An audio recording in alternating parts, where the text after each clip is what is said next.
I didn't plan to make a scene at the barbecue. I only planned to survive it. But when his sister tilted her drink, smirked across the picnic table and said, "If you disappeared tomorrow, no one would even notice," something in me went still. Everyone laughed. Everyone but me. I lifted my hot dog like a toast, calm, steady, strangely weightless in my hand. Challenge accepted. They laughed harder. He laughed hardest. He didn't notice that I wasn't laughing at all. When I first met my husband, he looked at me like I was the missing line in his future. Soft voice, patient eyes, hands that didn't shake when they held mine. He said he loved quiet women because he could finally breathe around someone. I mistook that for tenderness. Later, I would understand he loved quiet because quiet doesn't talk back. His family was the loud, competitive, knife-smiling type. They welcomed me the way one might welcome a stray dog, patting, smiling, amused by my presence.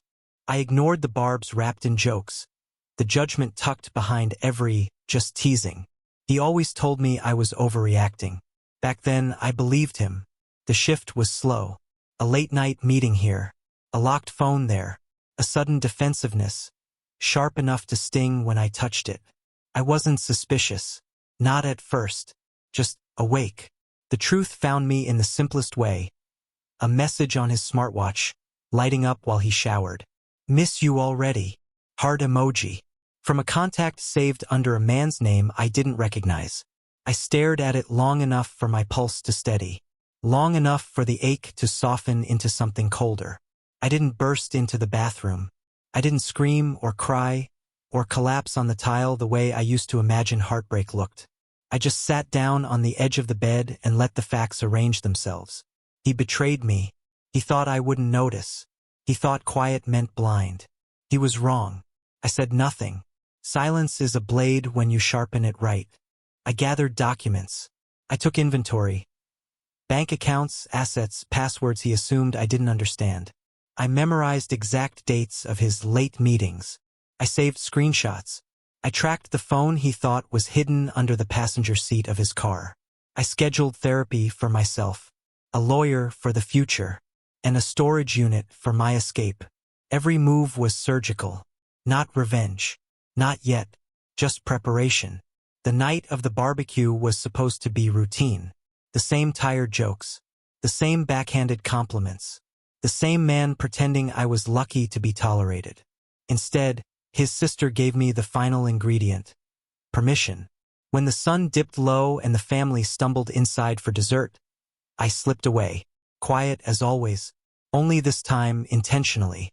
I went home, packed the last of my things, left my wedding ring on the kitchen counter, centered, visible, final.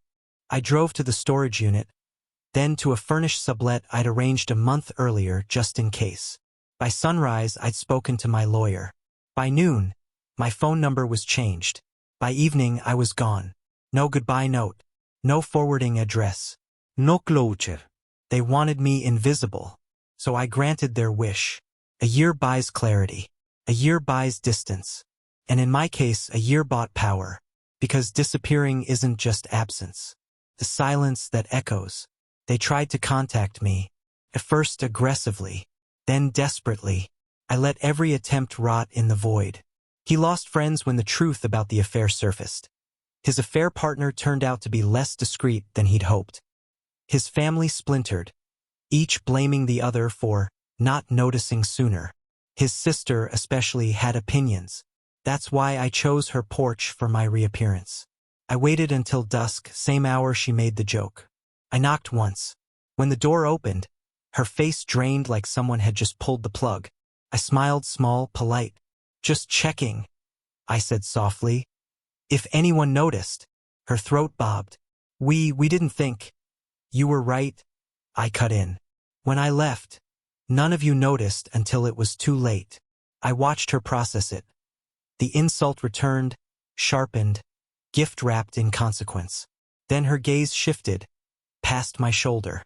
He was there, hollow, smaller somehow. I stuck to the script I'd rehearsed in my head for months. Calm, controlled, deadly precise. "I didn't disappear," I told him. "I moved on. You're the ones who vanished. From my life, my trust, my future. He tried to speak. I didn't let him. You taught me something important, I said. Sometimes you have to burn the bridge to stop walking back to who you used to be. I turned, left them framed in the doorway. Silent, shrinking, irrelevant. They thought they broke me.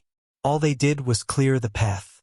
Now, when I think of that barbecue, I remember the heat of the grill, the taste of smoke, and the weightless feeling of raising that hot dog like a toast to my own freedom.